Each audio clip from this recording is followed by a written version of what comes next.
Hello વિદ્યાર્થી મિત્રો, એજ્યુકટેકનો ચેનલમાં આપનું સ્વાગત છે। આજે આપણે શીખવાના છીએ ધોરણ 6 વિષય ગુજરાતી પાઠ 1 પર્વત તારા, જે એક સરસ મજાનું પ્રાર્થના ગીત છે। તે આપણે સાંભળીશું અને તથા તેની સમજ પણ મેળવીશું। દરેક પંક્તિની સમજૂતી મેળવીએ અને પર્વત તારા ગીત પ્રાર્થના ગીત જોઈએ।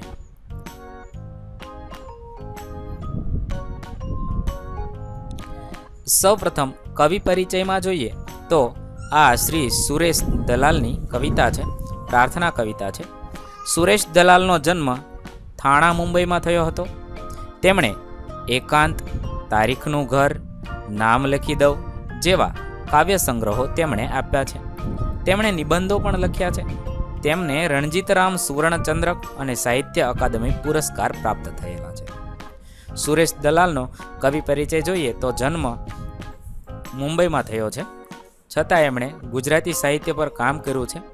તેમણે છે એકાંત, તારીખનું ઘર, નામ લખી દઉં એ કાવ્ય સંગ્રહ બનાવ્યા છે અને નિબંધો પણ લખ્યા છે।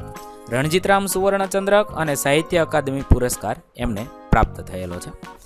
આ એક સુંદર પ્રાર્થના છે।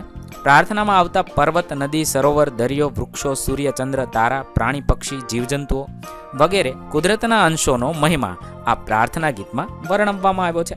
અહીં કવિ કુદરતના સઘળા અંશોમાં ઈશ્વરને જુએ છે એવી વાત આ કાવ્યમાં રજૂ કરવામાં આવી છે।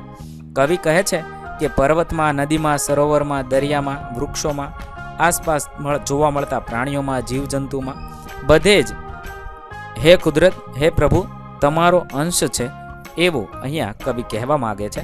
તો ચાલો જોઈએ આપણે કવિતા। પર્વત તારા પહોળા ખંભા, સરોવર તારી આંખ, હે ઈશ્વર હું તને જોઉં છું ક્યાંક ક્યાંક ને ક્યાંક। આપેલી કાવ્ય પંક્તિનો ભાવાર્થ થશે કે હે કવિ કુદરતના તત્વોમાં ભગવાનના દર્શન અહીંયા કરે છે। તેઓ કહે છે કે હે ભગવાન, આ વિશાળ પર્વતો છે ને એ તારા ભવ્ય અને પહોળા ખંભા છે। પર્વતને શું કીધું? ખંભા એટલે કે ખભા છે, કાંધ છે। અને આ સરોવર છે એટલે કે તળાવ અથવા સરોવર એ તારી પવિત્ર આંખો છે। હું તને સૃષ્ટિના કણકણમાં દરેક જગ્યાએ કોઈને કોઈ સ્વરૂપે જોઈ રહ્યો છું। એમ કે છે કે હે ઈશ્વર હું તને જોઉં છું ક્યાંક ક્યાંક ને ક્યાંક, ક્યાંક ને ક્યાંક જગ્યાએ હું તને જોઈ રહ્યો છું। બીજી પંક્તિ છે દરિયો તારું દિલ વિશાળું, વૃક્ષો તારી વાત, મેઘધનુષના રંગોમાં તું રમી રહ્યો રળિયાત। આ પંક્તિમાં કવિ કહે છે કે ભગવાનનું હૃદય કેટલું મોટું છે તે દર્શાવતા કવિ કહે છે કે આ અફાટ દરિયો તારું વિશાળ દિલ છે।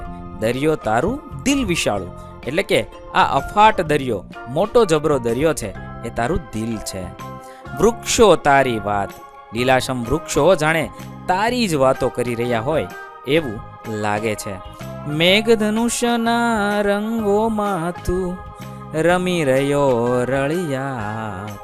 મેઘધનુષ જે આપણે આકાશની અંદર જોઈએ છે, સુંદર રંગોમાં તું જ ખૂબ રળિયાત એટલે કે આનંદિત રીતે સુંદર થઈને રમી રહ્યો હોય એવું લાગે છે। હે ઈશ્વર તું મેઘધનુષ્યના રંગોમાં આનંદિત રીતે રમે છે। તું તરણાનો તારણહારો, ઝરણાનો તું નાદ, ફૂલ ફૂલની રંગ સુગંધે તારી છે સોગાત। હે ઈશ્વર તું તરણું એટલે કે તણખલું, તણખલા જેવા સામાન્ય માણસો જે ગરીબ છે, અસહાય છે એ લોકોનો પણ તારણહારો છો। તારણહારો એટલે ઉદ્ધાર કરનાર, બચાવનાર છો। તું તરણાનો એટલે કે નાનામાં નાની વસ્તુનો તારણહારો, બચાવનાર છે। ઝરણાનો તું નાદ, ખળખળ વહેતા ઝરણાનો તું મધુર નાદ એટલે કે મધુર અવાજ છે એ તારો જ અવાજ છે એમ કહે છે. ફૂલ ફૂલની રંગ સુગંધે, એટલે કે દુનિયાના તમામ ફૂલોમાં જે સુંદર રંગો અને સુગંધ ભરેલા છે તે ફૂલો એ ખરેખર તારી સોગાત છે, એટલે કે તારી ભેટ છે.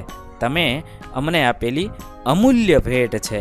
હે કુદરત, આ ફૂલ છે એ તમે અમને આપેલી ભેટ છે.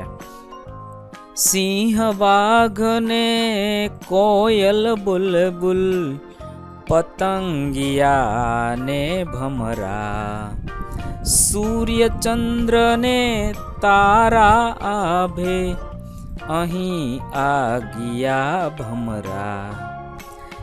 એટલે કે આ પંક્તિમાં કવિ કહે છે કે પૃથ્વી પરના હિંસક પ્રાણીઓ જેમ કે સિંહ અને વાઘ, મીઠું બોલતા પક્ષીઓ જેવા કે કોયલ અને બુલબુલ, તેમજ નાજુક પતંગિયા અને ભમરા, આ બધામાં તારો જ વાસ છે.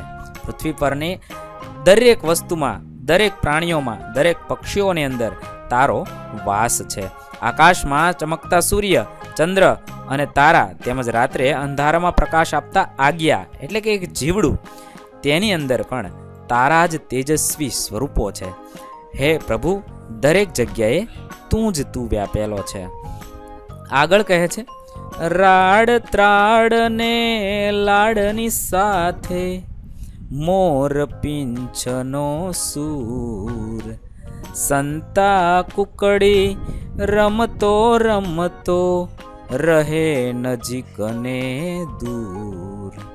હે પ્રભુ, ક્યારેક રાડ એટલે કે ગુસ્સામાં પાડવાતી બૂમ, જેને રાડ કહે છે, ક્યારેક તું બૂમમાં, તો ક્યારેક સિંહની ગર્જના એટલે કે ત્રાડમાં, તો ક્યારેક વહાલના લાડમાં અને મોરના ટહુકા જેવા મધુર સંગીતમાં તું જ સમાયેલો છે એવું મને લાગે છે. હે ઈશ્વર, તું અમારી સાથે સંતા કુકડી રમતો હોય ને એવું પણ લાગે છે. ક્ષણમાં અમારી સાવ નજીક હોય એવું લાગે, તો ક્યારેક ક્ષણમાં સાવ દૂર સરકી જાય છે. સંતા કુકડી રમતો રમતો રહે નજીક ને દૂર. હે પ્રભુ, તું આ સંતા કુકડી રમતા રમતા ક્યારેક અમારી પાસે હોય એવું લાગે છે, તો ક્યારેક બહુ જ દૂર જતો રહેતો હોય એવું લાગે છે. અજવાળાના કાંઠા વચ્ચે અંધારાની નદી વહે, એમાં મારી હોડીને આ કોણ હંકારે તું જ કહે. હે પ્રભુ, અહીં અજવાળું એટલે સુખ છે અને અંધારું એટલે દુઃખ. કવિ કહે છે કે સુખના બે કિનારા છે. અજવાળાના કાંઠા વચ્ચે બંને બાજુ સુખના કિનારા છે અને વચ્ચે અંધારાની નદી વહે છે, કે વચ્ચે જીવનમાં ક્યારેક દુઃખની છે એ નદી વહે છે. બંને બાજુ કિનારે તો સુખ છે, પરંતુ વચ્ચે દુઃખની નદી વહે છે. આવા સમયે મુશ્કેલીઓથી ભરેલી મારી આ જીવનરૂપી હોડીને આગળ કોણ ચલાવે છે? એમાં મારી હોડીને આ કોણ હંકારે તું જ કહે. આગળ આ હોડી કોણ ચલાવતું છે? હે ભગવાન, તારા સિવાય બીજું કોણ આ ચલાવે છે? તું જ મારી જીવન નૈયાને પાર ઉતારે છે. આવી સરસ મજાની આ પર્વત તારા પ્રાર્થના કવિતા છે, પ્રાર્થના ગીત છે, એ અહીંયા આપેલું છે. આ રીતે આપણે પાઠની સમજૂતી મેળવીશું. વિદ્યાર્થી મિત્રો, પાઠના સ્વાધ્યાયના વિડીયો પણ તમે વિડીયો ડિસ્ક્રિપ્શનમાં આપેલી લિંક પરથી મેળવી શકશો. વિદ્યાર્થી મિત્રો, આપેલા વિડીયોની જો તમારે પીડીએફની જરૂર હોય તો તમે આપણી એપ્લિકેશન સ્માર્ટ સાથી પરથી મેળવી શકશો.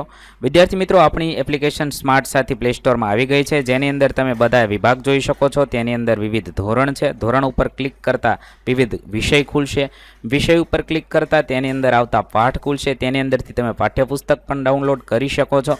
તેની અંદર આપેલા પાઠમાં ક્લિક કરતાં તમે પાઠની પીડીએફ, સ્વાધ્યાયની પીડીએફ, સ્વાધ્યાયન પોથીની પીડીએફ, પાઠના વિવિધ વિડીયોઝ, સ્વાધ્યાયના વિડીયોઝ, સ્વાધ્યાયન પોથીના વિડીયોઝ બધું જોઈ શકો છો અને ડાઉનલોડ પણ માત્ર એક ક્લિકમાં કરી શકો છો. વિદ્યાર્થી મિત્રો, આપણી એપને સપોર્ટ કરજો, ડાઉનલોડ કરજો.